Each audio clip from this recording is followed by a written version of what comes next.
کے بعد میر رضا کی شناخت مٹانے کی کوشش کی گئی، ہاتھوں کے فنگر پرنٹ موجود نہ ہونے کا انکشاف، کیمیکل ایگزامن رپورٹ میں سنسنی خیز حقائق سامنے آ گئے، مقتول کی شرٹ پر گولی کے 2 سوراخوں کی نشاندہی، سامنے والے حصے پر گولی کا بڑا سوراخ بھی موجود، جسم سے تیزاب کے شواہد مل گئے، پچھلے حصے میں گن پاؤڈر بھی پایا گیا، بظاہر گولی کمر پر لگی، خون کے نمونے میں بے ہوشی کی دوا کے اجزاء شامل تھے، ڈی این اے والدین سے میچ، جائے وقوع سے ملنے والے خون سے بھی لاش میر رضا ہی کی ہونے کی تصدیق۔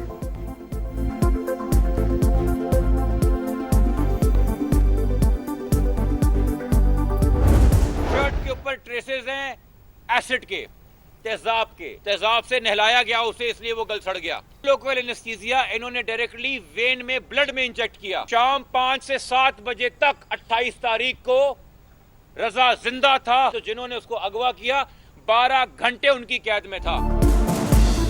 میر رضا کو تیزاب سے نہلایا گیا، نوجوان قتل سے پہلے 12 گھنٹے تک اغوا کاروں کی قید میں تھا، 1 سے زائد لوگ ملوث ہیں۔ وکیل جبران ناصر کی پریس کانفرنس، پولیس پر شواہد ضائع کرنے کا الزام، کہا میر رضا کا چہرہ ڈی کمپوز نہیں تھا، تیزاب سے جلانے پر خراب ہوا، کیس میں غفلت کی انتہا کر دی گئی، ذمہ داروں کو بچانے کی کوشش کی جا رہی ہے۔ ایس ایچ او فیروز آباد گیسٹ ہاؤس کا ڈی وی آر گاڑی میں لے کر گھومتے رہے، جن پر بھتہ خوری کا الزام لگا انہیں ہی تحقیقاتی ٹیم کے لیے نامزد کر دیا گیا، 2 ایس ایس پیز کو شامل تفتیش کرنے کا مطالبہ۔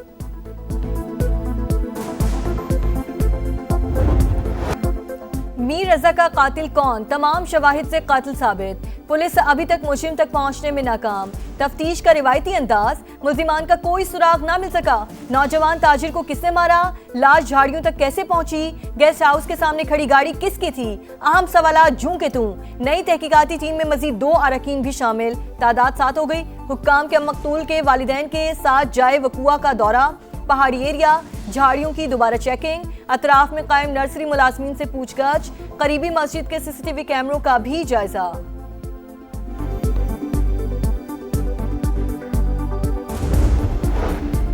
کراچی میں قتل کی ایک اور لرزہ خیز واردات، ملیر گلشن قادری سے 3 بوریوں میں ایک شخص کی کٹی ہوئی لاش برآمد، پولیس کے مطابق مقتول کو مارنے کے بعد ممکنہ طور پر جسم کے 3 ٹکڑے کیے گئے، شناخت نہ ہو سکی، پولیس نے تفتیش کا آغاز کر دیا۔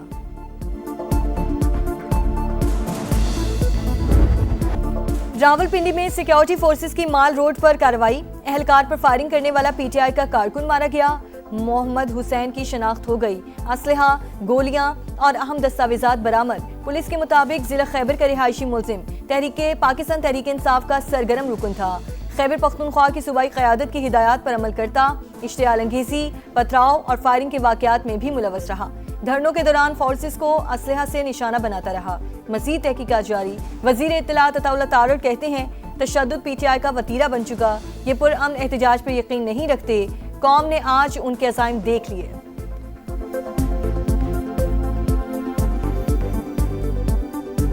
یہ پرامن احتجاج میں بلیو ہی نہیں کرتے، اور آج ان کے مضموم مقاصد اور عزائم پوری قوم نے دیکھ لیے ہیں کہ اس طرح مسلح ہو کے راولپنڈی مال روڈ پہ سیکیورٹی اہلکار پر دن دہاڑے سرے عام فائرنگ کرنا، پی ٹی آئی کا جھنڈا اس سے برآمد ہوا اور دیگر دستاویزات برآمد ہوئے۔ محمد حسین کا ضلع خیبر سے ان کا تعلق تھا، یہ عبدالغنی صاحب ہمارے ایم پی اے ہیں، ان کے حلقے سے ان کا تعلق تھا۔ تحریک انصاف بہت بڑی ایک سیاسی پارٹی ہے، لاکھوں لوگ اس میں ایز اے ورکر بھی کام کرتے ہیں، وہ بھی ہمارا ایک ورکر تھا، نہ کوئی عہدیدار تھا، نہ ہی ان کو کبھی کوئی ذمہ داری دی گئی ہے۔ پچھلے 9 مہینوں سے ان کی ذہنی توازن بھی ٹھیک نہیں۔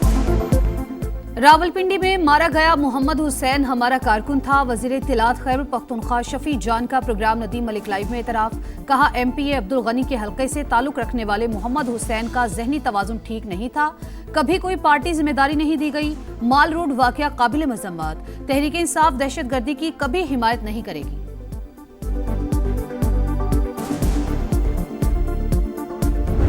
یہ ڈیفنس پیکٹ کسی ملک کے خلاف نہیں ہوا، یہ معاہدہ ہے امن کو فروغ دینے کا، ترقی اور خوشحالی کو فروغ دینے کا۔ آج گلف کے اندر ایک انتہائی ہیجانی کیفیت موجود ہے، امید کی جانی چاہیے کہ ہم سب مل کر اس کا خاتمہ کریں گے۔ مکہ مشترکہ دفاعی معاہدہ کسی ملک کے خلاف نہیں، دفاعی ایگریمنٹ امن اور خطے کی خوشحالی کے لیے ہے۔ وزیر اعظم کا اقلیتوں کے قومی دن پر تقریب سے خطاب، ملکی ترقی میں اقلیتوں کے کردار پر خراج تحسین، کہا پاکستان میں تمام مذاہب کے پیروکاروں کو مساوی حقوق حاصل ہیں، سب نے مل کر ملکی ترقی کے لیے کام کرنا ہے۔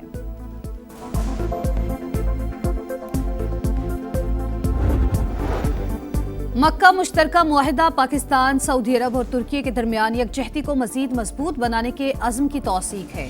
سعودی کابینہ کا ولی عہد محمد بن سلمان، وزیر اعظم شہباز شریف اور ترک صدر رجب طیب اردوان کی کاوشوں کو خراج تحسین۔ اجلاس میں خطے کی صورتحال، آبنۂ ہرمز اور باب المندب میں بحری راستوں کی سلامتی سمیت یمن اور فلسطین کی صورتحال کا بھی جائزہ۔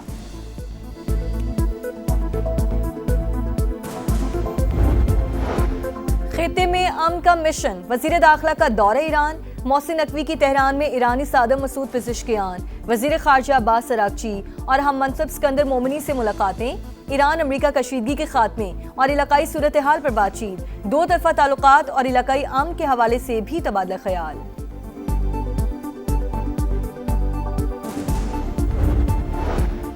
Commander national strategic command general Syed Amir Raza کو نشان امتیاز ملٹری دینے کی پروقار تقریب، صدر مملکت نے اعزاز سے نوازا۔ ایوان صدر میں ہونے والی تقریب میں وزیر اعظم شہباز شریف، field marshal Syed Asim Munir, services chiefs اور اعلیٰ عسکری اور سیاسی حکام کی شرکت۔ وفاقی وزیر مواصلات عبدالعلیم خان کے ساتھ آل پاکستان گڈز ٹرانسپورٹرز اتحاد کا مذاکراتی اجلاس، اعلامیے کے مطابق 2 روزہ بات چیت میں طے پانے والے فیصلوں کو حتمی شکل دے دی گئی۔ وفاقی وزیر مواصلات کی ہدایت پر کسٹمز حکام اور گڈز ٹرانسپورٹرز کی مشترکہ مانیٹرنگ کمیٹی قائم، عبدالعلیم خان کی ویٹ اسٹیشنز کے حوالے سے شکایات جلد دور کرنے کی بھی یقین دہانی۔ کہا موجودہ ملکی حالات کے تناظر میں زیادہ سے زیادہ ریلیف دینے کی کوشش کی گئی ہے۔ وفد کا اسلام آباد میں مہمان نوازی پر وفاقی وزیر مواصلات عبدالعلیم خان سے اظہار تشکر۔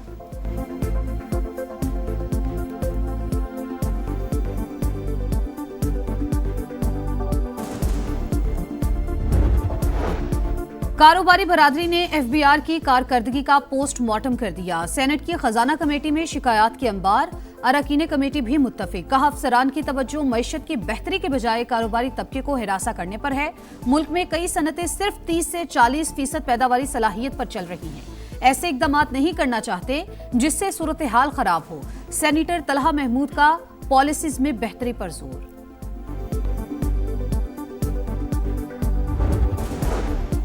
یومیہ تعین کے تحت پیٹرولیم مصنوعات کی قیمتوں میں معمولی رد و بدل، پیٹرول ₹1.70 سستا، ₹325.92 ہو گیا، ڈیزل ₹1.39 لیٹر مہنگا کر دیا گیا، نئے دام ₹382.25 مقرر۔ مریم نواز صاحبہ کہہ رہی ہیں کہ کسان خوشحال ہو گیا۔ مریم نواز صاحبہ نے کہا کہ ہم نقصان کے ذمہ دار ہیں کسان کے، آپ گندم بلا جھجک اگائیں۔ پھر ان کی جو کیبنٹ کے وزراء ہیں، جو وزیر ہیں، وہ مذاق اڑا رہے ہیں، کبھی کسان مافیا کہا جا رہا ہے، تو پھر ہم ان لوگوں کے استعفے کا ہی مطالبہ کریں گے نا۔ پاکستان کسان اتحاد کا حقوق کے لیے سڑکوں پر نکلنے کا اعلان، وزیر اعلیٰ پنجاب مریم نواز سے استعفے کا مطالبہ۔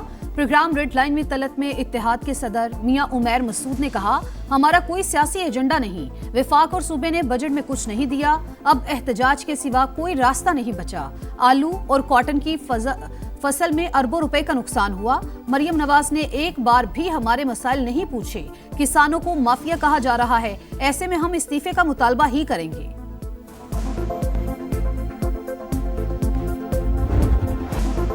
ستھرا پنجاب ادھورا خواب، جنگ میں جگہ جگہ گندگی کے ڈھیر، ہر طرف تعفن اور بدبو، گلیاں کچرے سے اٹ گئیں۔ بستی دیوان والی، عبداللہ پور اور قاسمی کالونی میں صورتحال انتہائی ابتر، ایوب چوک مسائل کا گڑھ بن گیا، وسائل کے باوجود ناقص انتظامات پر بڑا سوالیہ نشان۔ ستھرا پنجاب کی ٹیم سے فوٹو سیشن کے لیے آتی ہے، شہریوں کا پارا ہائی۔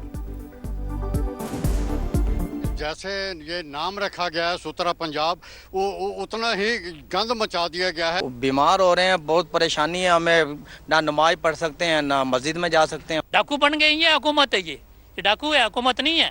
بس مکھی مچھر بیماری ہر چیز تھے۔ غریب آدمی روٹی پوری کرے، ان کے بل پورے کرے۔ پنجاب حکومت ایسی ہے کہ بس باتوں میں کام ہو رہا ہے اور کاغذوں میں کام ہو رہا ہے، تصویروں میں کام ہو رہا ہے۔